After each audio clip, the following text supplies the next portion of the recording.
बिहार विधानसभा की कार्यवाही आज शुरू होते ही विपक्ष ने जोरदार हंगामा किया। विपक्षी विधायक सरकार के खिलाफ नारेबाजी करते हुए सदन से वॉकआउट कर गए और इससे पहले सदन के बाहर भी आरक्षण समेत विपक्षी विधायकों ने हाथ में पोस्टर बैनर लेकर प्रदर्शन किया। उन्होंने सरकार को हर मोर्चे पर नाकाम करार दिया। आरजेडी समेत वाम दलों के नेताओं ने आरक्षण समेत कई मुद्दों पर घेरने की कोशिश की।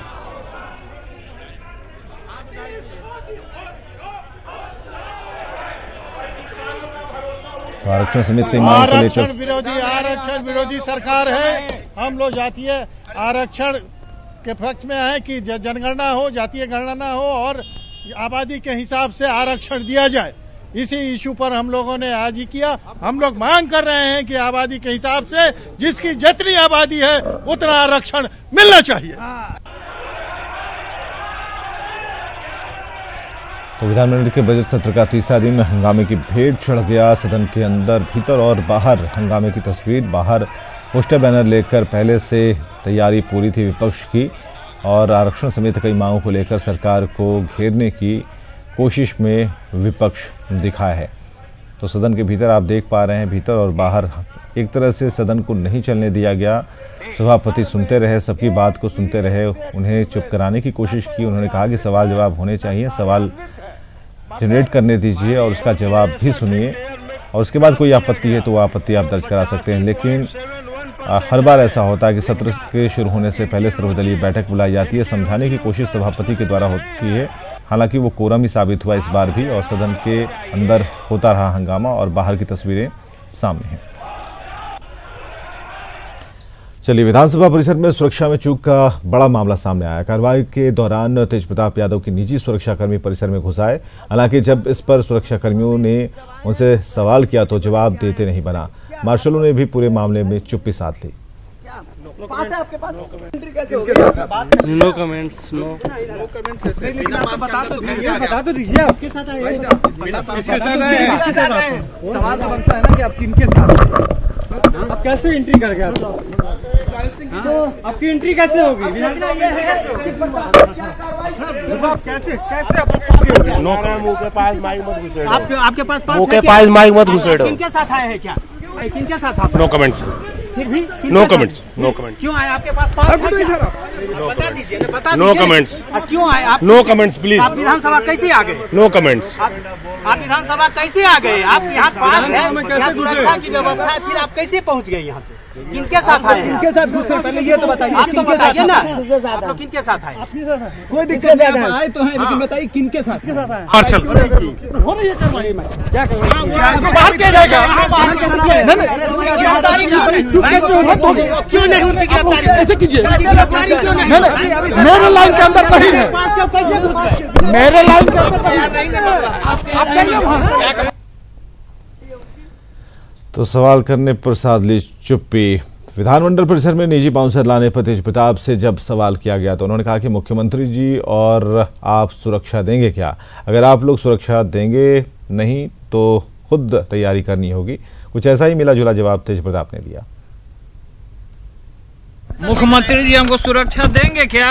आप लोग सुरक्षा दीजिएगा तो नहीं लेके आएंगे। मुख्यमंत्री जी हमको सुरक्षा देंगे क्या? आप लोग सुरक्षा दीजिएगा तो नहीं लेके आएंगे। प्राइवेट सिक्योरिटी को लेके आए हैं क्या? आप लोग सरकारी सिक्योरिटी क्या पास है आपके पास? विधानसभा का पास है?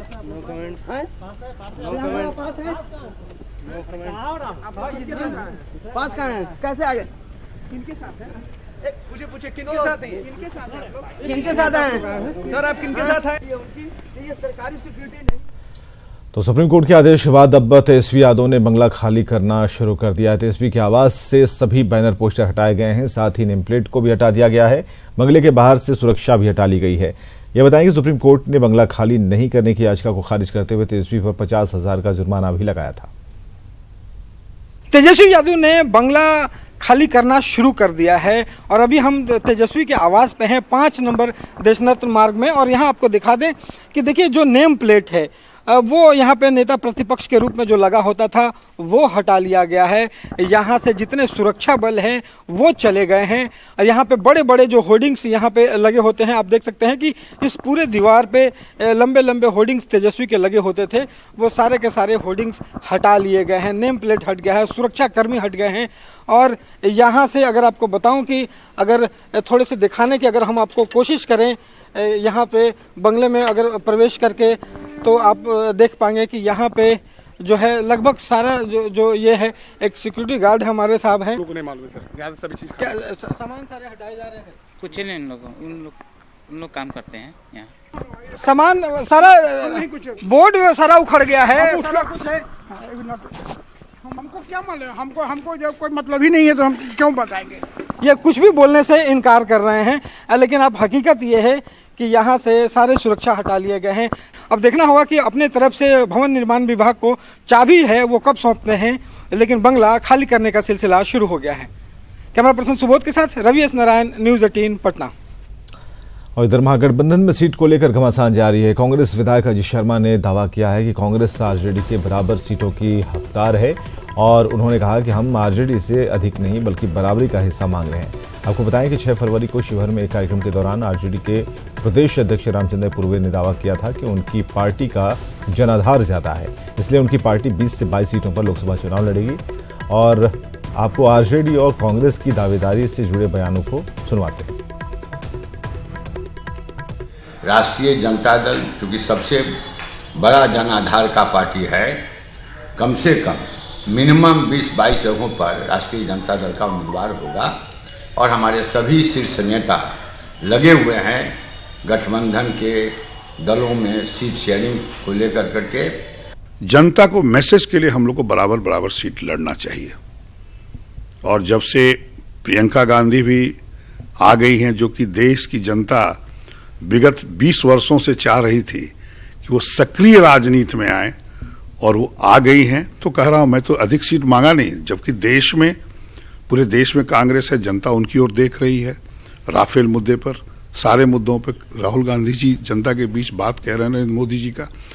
ठीक है, हम तो बराबरी की बात कर रहे हैं, हम तो ज्यादा मांग भी नहीं रहे हैं। उनको भी चाहिए कि बराबर का अगर समझौता होता है तो निश्चित तौर पर जनता में एक संदेश जाएगा। इधर कांग्रेस और आरजेडी में बराबर सीट शेयरिंग को लेकर सियासत जारी है। कांग्रेस विधायक की मांग पर आरजेडी विधायक ने पलटवार किया। आरोप लगाते हुए भाई वीरेंद्र ने कहा कि जो कांग्रेस विधायक ऐसी मांग कर रहे हैं वो बीजेपी और जेडीयू से मिले हुए हैं। साथ ही भाई वीरेंद्र ने कहा कि सीट शेयरिंग पर कांग्रेस के शीर्ष नेतृत्व से हमारे शीर्ष नेतृत्व की बात हो रही है। हमको लगता है कि कहीं न कहीं वो जदयू से मिले हुए विधायक ही इस तरह का बयान दे रहे हैं, वो कांग्रेस के विधायक नहीं हो सकते और कहीं न कहीं उनका कनेक्शन जदयू और भाजपा के लोगों से है, इसलिए इस तरह का बयान दे रहे हैं। उसके शीर्ष नेता हमारे शीर्ष नेता बैठेंगे, सब सीट का बंटवारा हो जाएगा, कहीं कुछ नहीं है। जिसकी जितनी हम तो बिहार में बड़े भाई की भूमिका निभा रहे हैं और निश्चित रूप से निभाने का काम भी करेंगे और कंधे से कंधे मिलाकर और सभी महागठबंधन के साथियों को ले चलने का काम करेंगे। आरजेडी के आरोप पर जेडीयू और बीजेपी ने पलटवार किया है। जेडीयू नेता श्याम रजक ने कहा कि महागठबंधन में आपस में ही तकरार हो रही है और अपनी गलती को छिपाने के लिए आरजेडी आरोप लगा रही है। वहीं बीजेपी नेता विजय सिन्हा ने कहा कि महागठबंधन के लोग हताशा में हैं। उन्होंने कहा कि अपनी गलतियों और नाकामियों को छिपाने के लिए एनडीए पर आरोप लगा रहे हैं ना, कि अपनी कमजोरी को छिपाने के लिए वो दूसरे पर आरोप लगा रहे हैं। हमारी पार्टी, हमारे नेता को कोई मतलब नहीं है, हम तो काम में विश्वास करते हैं। आप देखिए इतना बड़ा बजट तय हुआ, 2 लाख करोड़ रुपए का ये बजट, आज तक कोई सोचा था कोई एक राज्य का इतना बड़ा जहाँ संसाधन है। अब अपनी कमजोरी छिपाने के लिए अगर वो कुछ करते हैं तो उनको मुबारक हो। वो तो सिर्फ अपना आरोप लगाना ही उनका काम है, काम से तो उनका कोई मतलब नहीं है, बिहार के विकास से मतलब नहीं है। मुख्यमंत्री करवा रहे हैं, उनको ये सबसे है ही नहीं। अपनी ताकत को उनका छीन हो चुका है। उनका है वंशवाद, उनका मामला है अपने लोगों को किसी तरह से करना। हमारा काम है पूरे बिहार के विकास करना। तो दोनों नहीं चलने देंगे आज। अब ये उनका काम है। हम तो कहते हैं कि हमने, अगर वो नियमानुकूल कोई प्रश्न उठाते हैं, सरकार सक्षम है जवाब देने के लिए हर तरह से, हर फ्रंट पर। लेकिन अगर वो नहीं चलाना चाहते तो बिहार की जनता के प्रति कितना संवेदनशील है ये एहसास। देखिए, ये ठगबंधन आपस में एक दूसरे को ठगने में लगे हुए हैं। कौन किसको ठगेगा ये वक्त बताएगा, क्योंकि कोई सिद्धांत और कोई विजन लेकर के इनका गठबंधन नहीं है। ये ज़्यादा से ज़्यादा सीटों पर जो ठग सके एक दूसरे को और किसी तरह से सत्ता तक पहुंच जाए ताकि अपने परिवार और भ्रष्टाचार को बचा सकें, इसी मानसिकता से ये लोग काम कर रहे हैं। इसका आने वाले दिन में पूरा फिल्म दिखाई पड़ेगा। सीटों पर संग्राम के बीच जीतन राम मांझी ने कहा कि उनकी कोई नाराजगी नहीं, महागठबंधन में बिना शर्त आया। लालू जी ने खराब समय में मदद करने के लिए कहा था। 2 सीटों की बात से वो दुखी हैं और 18 फरवरी के बाद फाइनल फैसला करेंगे। मांझी जी, अगर आपके मन में नाराजगी है तो मीडिया के माध्यम से कहने का मतलब क्या समझा जाए? नाराजगी का कोई सवाल ही नहीं है, ये तो आप लोग बुलवा देते हैं और यही बात प्रचारित होती है। नाराजगी क्यों होगी? हम आए थे महागठबंधन में तो कोई शर्त मेरा था, आए थे कि नरेंद्र भाई मोदी जी से पार्लियामेंट में हमने बात किया था तो कहा था कि जुडिशरी में आप आरक्षण कर दीजिए, प्रमोशन में आप आरक्षण कर दीजिए और समान शिक्षा प्रणाली आप लागू कीजिए। इन तीनों सवालों पर हम महागठबंधन एनडीए में गए थे और इस पर पहले भरोसा था, लेकिन 3.5 वर्ष जब हो गया और इस पर कोई बातें नहीं हुई, तब फिर इधर से लालू जी ने कहा कि हमारा समय खराब चल रहा है, आप हमको मदद कीजिए। और उसमें उपचुनाव होने वाला था, अररिया, जहानाबाद और कैमूर।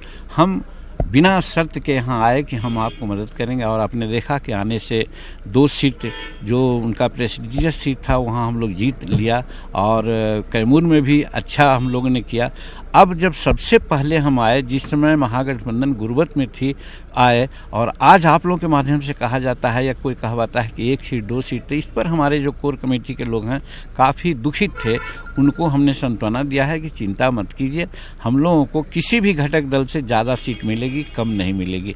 अगर नहीं मिलेगी तो फिर हम 18 तारीख को नेशनल सिक्योरिटी की बैठक बुलाया है, उस समय सब लोगों से राय लेंगे, उसके बाद फिर जो विचार होगा हम लोग। सर, अगर ऐसा नहीं होता 18 तारीख को आपकी मांगे नहीं मानते तो फिर क्या डिसीजन? नहीं, जब तक उन लोगों से बात नहीं होगी हम कुछ नहीं कर सकते। लालू यादव से बातचीत हुई है? लालू यादव से बात 18 के बाद जाकर बात करेंगे।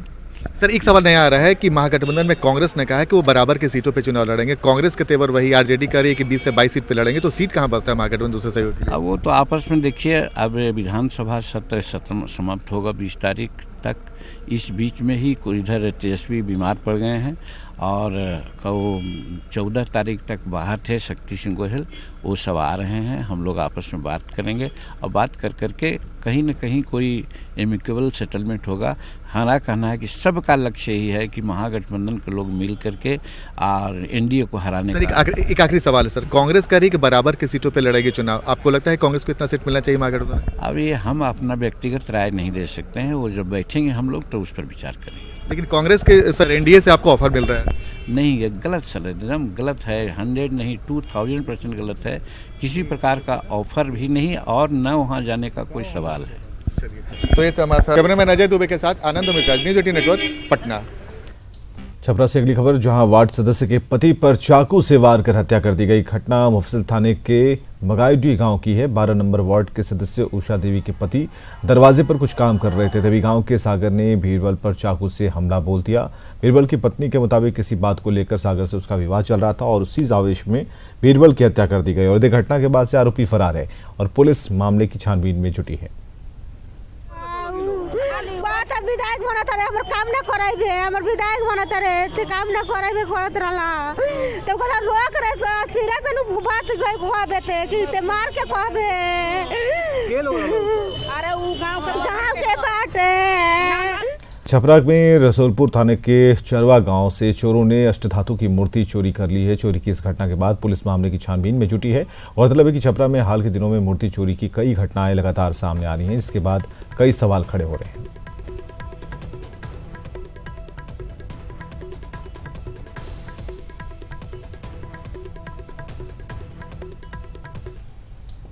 समस्तीपुर के विभूतिपुर थाना इलाके में 24 जनवरी की रात हुई हत्या के मामले में पुलिस के हाथ अब तक खाली हैं। वहीं मृतक के परिजन घटना के बाद से दहशत में हैं और पुलिस से इंसाफ की गुहार लगा रहे हैं। हालांकि एसपी हरप्रीत कौर ने बताया है कि पुलिस इस पूरे मामले को भूमि विवाद से जोड़कर देख रही है।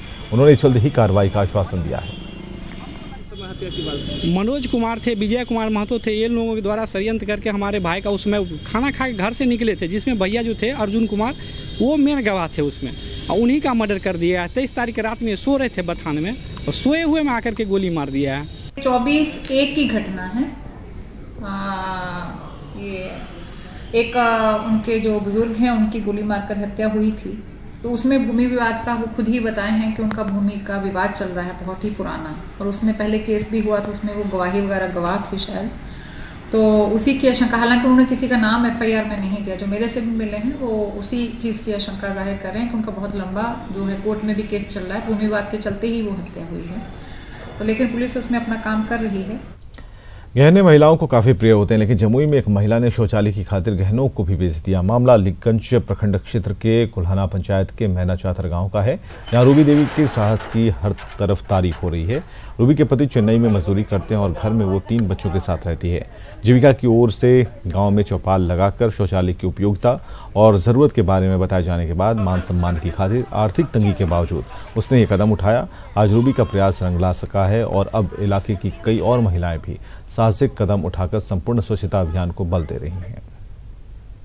भाई बनाना तो है, ये बाल बुतरू है, छोड़ के बाहर भीतर कोई पकड़े वाला नहीं, तो इसीलिए सोच के बना ली। पैसा कहाँ से लाए? जेवर बेच के। क्या क्या बेची? बाली हलै, कान में हलै, काना में बाली हलै, हाथ में बाला हलै, पायल हलै, सिकड़ी हलै। वो असर है कि मोबिलाइजेशन का, कि जो हम लोग कहते थे कि प्रतिष्ठा से आगे कुछ नहीं है, न पैसा है न कुछ है, इतना असर किया कि उन्होंने वो गहने को गिरवी रख के या बेच के फिर शौचालय बनवाया है। और हम लोगों ने भी इनका सहयोग किया। जैसे इन्होंने शौचालय बनवाया है, इनका मतलब जो भी प्रोत्साहन राशि के लिए प्रक्रिया है वो पूरी कर दी गई है। अमीर गरीब के बीच असमानता को दूर करने के लिए गोपालगंज में शिक्षकों ने पहल करके एक दीवार बनाई है, जिसे इंसानियत की दीवार का नाम दिया गया है। ये दीवार उन लोगों के लिए वरदान है जो बिना कपड़ों के रहने को मजबूर है, और इस दीवार का मकसद बिना स्वार्थ इंसानों की मदद करना है। इस दीवार पर कपड़े, जूते, खाने का सामान आदि टांग सकते हैं ताकि ज़रूरतमंद लोग उसे ले सकें और अपनी ज़रूरतों को पूरा कर पाएं। और इंसानियत की दीवार, जिंदगी एक पहल, आइए मानवता के लीजिए। जिंदगी का फुल फॉर्म है joint initiative for dreamy and glorious India. मतलब कि एक सुंदर और गौरवशाली भारत के लिए सामूहिक पहल है, जिसके तहत हम लोगों ने एक इंसानियत की दीवार नाम दिया, जिसके तहत अगर हमारे घर में कुछ ऐसे कपड़े हो जाते हैं जिसका हम इस्तेमाल नहीं कर पाते हैं या हमारे उपयोग की नहीं है, उसे ला करके हम इस प्लेटफॉर्म पर रख देंगे और जिसको वहाँ से आवश्यकता हो आराम से आए और अपना बिना सोचे समझे अपने आवश्यकता के अनुरूप वहाँ से लेकर चला जाए।